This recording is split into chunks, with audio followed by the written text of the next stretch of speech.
नमस्कार, आप सुन रहे हैं अच्छा लोग। तो चलिए शुरू करते हैं गुनाहों का देवता भाग 6। असल में 5-6 साल पहले तक तो मैं गांव में रहती थी ना।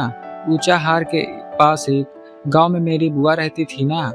बचपन से ही मैं उन्हीं के पास रहती थी। पढ़ाई की शुरुआत मैंने वहीं की और 7वीं तक वहीं पढ़ी। तो वहाँ मेरे स्कूल के पीछे के पोखरे में बहुत से कमल थे। रोज शाम को मैं भाग जाती थी और तालाब में घुसकर कमल तोड़ती थी और घर से बुआ एक लंबा सा सोंटा लेकर गालियां देती हुई आती थी मुझे पकड़ने के लिए। जहां वह किनारे पर पहुंचती तो मैं कहती, अभी डूब जाएंगे बुआ। तो बहुत रबड़ी मलाई की लालच देकर वह मिन्नत करती, निकल आओ। मैं तो निकलती थी।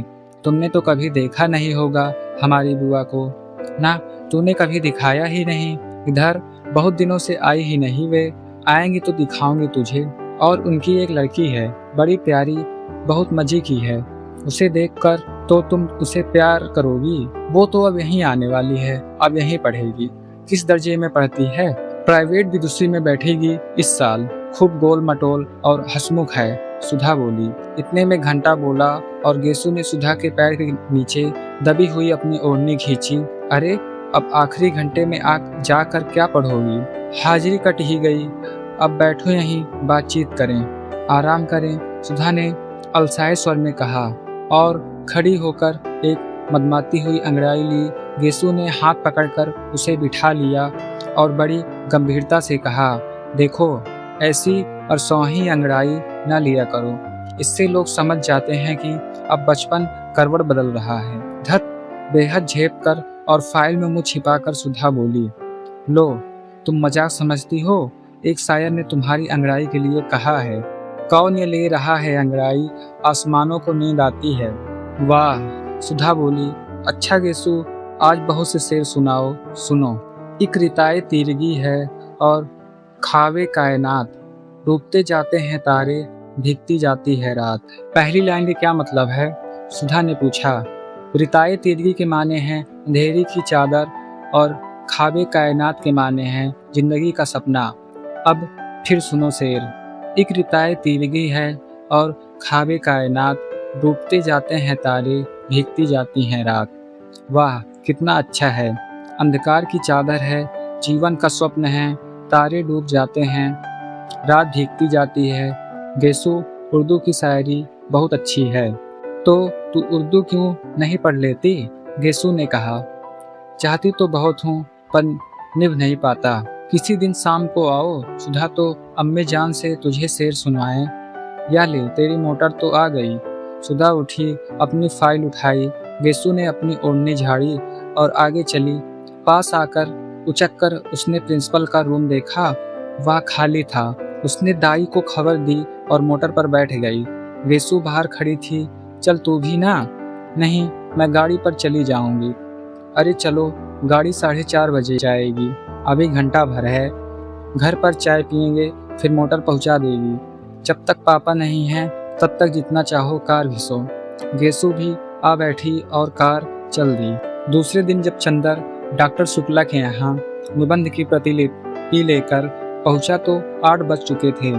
7 बजे तो चंदर की नींद ही खुली थी और जल्दी से वह नहा धोकर साइकिल दौड़ाता हुआ भागा था कि कहीं भाषण की प्रतिलिपि पहुंचने में देर ना हो जाए।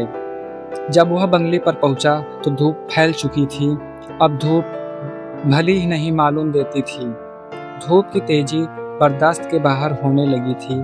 लेकिन सुधा नील कांटे के ऊंचे ऊंचे झाड़ों की छां में एक छोटी सी कुर्सी डाले बैठी थी। बगल में एक छोटी सी मेज थी जिस पर कोई किताब खुली हुई रखी थी। हाथ में क्रोशिया थी और उंगलियां एक नाजुक तेजी से डोरे से उलझ सुलझ रही थी। हल्के बादामी रंग की इकलाई की लहराती हुई धोती, नारंगी और काली तिरछी धारियों का कलफ किया चुस्त ब्लाउज और एक कंधे पर उभरा एक उसका पफ ऐसा लग रहा था जैसे कि बाह पर कोई रंगीन तितली आकर बैठी हुई हो।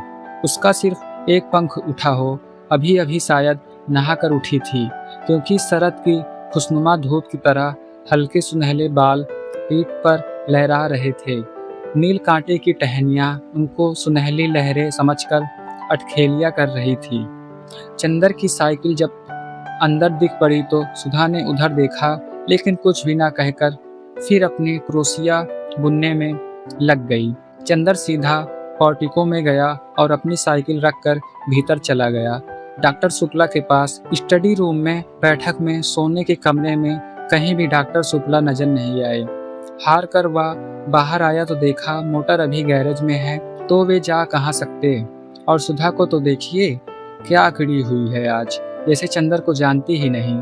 चंदर सुधा के पास गया, सुधा का मुंह और भी लटक गया। डॉक्टर साहब कहाँ हैं? चंदर ने पूछा। हमें क्या मालूम, सुधा ने क्रोशिया पर से बिना निगाह उठाए जवाब दिया। तो किसे मालूम होगा? चंदर ने डांटते हुए कहा, हर वक्त का मजाक हमें अच्छा नहीं लगता। काम की बात का उसी तरह जवाब देना चाहिए। उनकी निबंध की लिपि देनी है या नहीं? हाँ हाँ देनी है, तो मैं क्या करूँ? नहा रहे होंगे, अभी कोई ये तो है नहीं कि तुम निबंध की लिपि लाए हो तो कोई नहाए धोए ना, बस सुबह से बैठा रहे कि अब निबंध आ रहा है, अब आ रहा है। सुधा ने मुंह बनाकर आंखें नचाते हुए कहा, तो सीधे सीधे क्यों नहीं कहती कि नहा रहे हैं? चंदर ने सुधा के गुस्से पर हंसकर कहा। चंदर की हंसी पर तो सुधा का मिजाज और भी बिगड़ गया और अपनी क्रोशिया उठाकर और किताब बगल में दबाकर वह उठकर अंदर चल दी। उसके उठते ही चंदर आराम से उस कुर्सी पर बैठ गया और मेज पर टांग फैलाकर बोला, आज मुझे बहुत गुस्सा चढ़ा है, खबरदार कोई बोलना मत। सुधा जाते जाते मुड़कर खड़ी हो गई। हमने कह दिया चंदर एक बार कि हमें यह सब बातें अच्छी नहीं लगती, जब देखो तुम चिढ़ाते रहते हो। सुधा ने गुस्से से कहा। नहीं, चिढ़ाएंगे नहीं तो पूजा करेंगे, तुम अपने मौके पर छोड़ देती हो। चंदा ने उसी लापरवाही से कहा। सुधा गई नहीं, वहीं घास पर बैठ गई और किताब खोलकर पढ़ने लगी। जब 5 मिनट तक वह कुछ नहीं बोली तो चंदन ने सोचा आज बात कुछ गंभीर है। सुधा, उसने बड़े दुलार से पुकारा। सुधा। सुधा ने कुछ नहीं कहा मगर 2 बड़े बड़े आंसू टप से नीचे किताब पर गिर गए। अरे क्या बात है सुधा, नहीं बताओगी? कुछ नहीं। अरे क्या बात है सुधा, नहीं बताओगी? कुछ नहीं, बता दो, तुम्हें हमारी कसम है। कल शाम को तुम आए नहीं, सुधा रोनी आवाज में बोली। बस इस बात पर इतनी नाराज हो पागल? हाँ, इस बात पर इतनी नाराज हूँ। तुम आओ चाहे 1000 बार ना आओ, इस पर हम क्यों नाराज होंगे? बड़े कहीं के आए।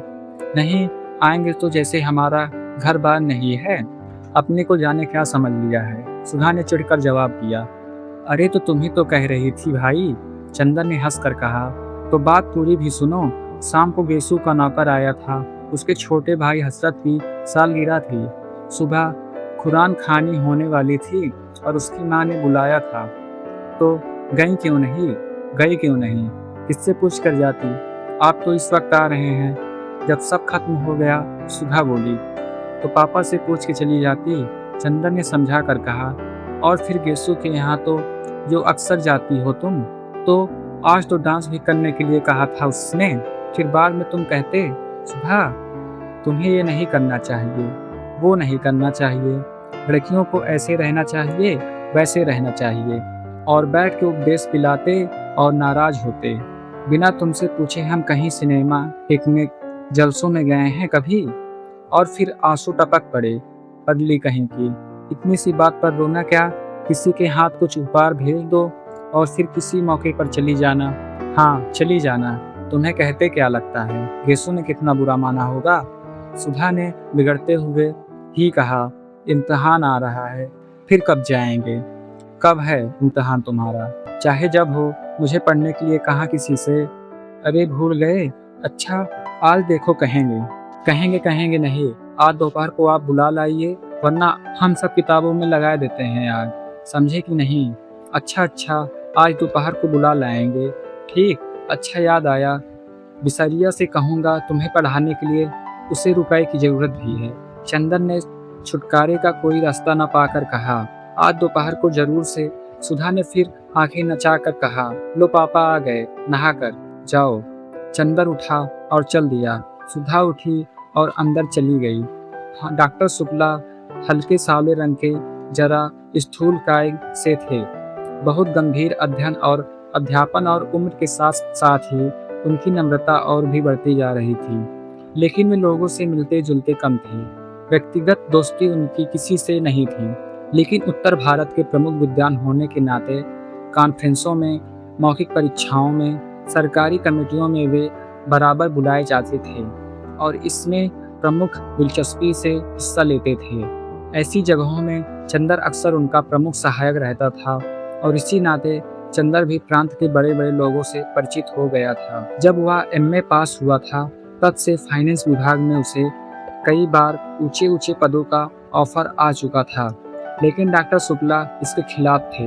वे चाहते थे कि पहले वह रिसर्च पूरी कर ले, संभव हो तो विदेश हो आए, तब चाहे कुछ काम करे। अपने व्यक्तिगत जीवन में डॉक्टर शुक्ला अंतर विरोधों के व्यक्ति थे। पार्टियों में मुसलमानों और ईसाइयों के साथ खाने में उन्हें कोई ऐतराज नहीं था, लेकिन कच्चा खाना वे चौके में आसन पर बैठकर रेशमी धोती पहनकर खाते थे।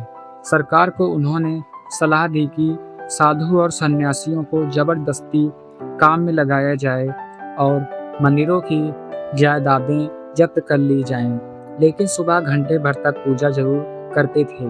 पूजा पाठ, खान पान, जात पात के पक्के हामी, लेकिन व्यक्तिगत जीवन में कभी यह नहीं जाना कि उनके कौन शिष्य ब्राह्मण हैं, कौन बनिया, कौन खत्री, कौन कायस्थ। नहा कर वे आ रहे थे और दुर्गा सप्तशती का कोई श्लोक गुनगुना रहे थे। कपूर को देखा तो रुक गए और बोले, हेलो, हो गया वह टाइप? जी हाँ। कहाँ कराया टाइप? मिस डिक्रूज के यहाँ। अच्छा, वह लड़की अच्छी है? अब तो बहुत बड़ी हुई होगी। अभी शादी नहीं हुई? मैंने तो सोचा वह मिले या ना मिले। नहीं, वह यही है। शादी हुई, फिर तलाक हो गया। अरे, तो अकेली रहती है? नहीं, अपने भाई के साथ है, बेटी के साथ। अच्छा, और बेटी की पत्नी अच्छी तरह है? वह मर गई। राम राम, तब तो घर ही बदल गया होगा। पापा, पूजा के लिए सब बिछा दिया है, सहसा सुधा बोली। अच्छा बेटी, अच्छा चंदर, मैं पूजा कराऊं जल्दी से? तुम चाय पी चुके? जी हाँ। अच्छा, तो मेरी मेज पर एक चार्ट है, जरा इसको ठीक तो कर दो, तब तक मैं अभी आया।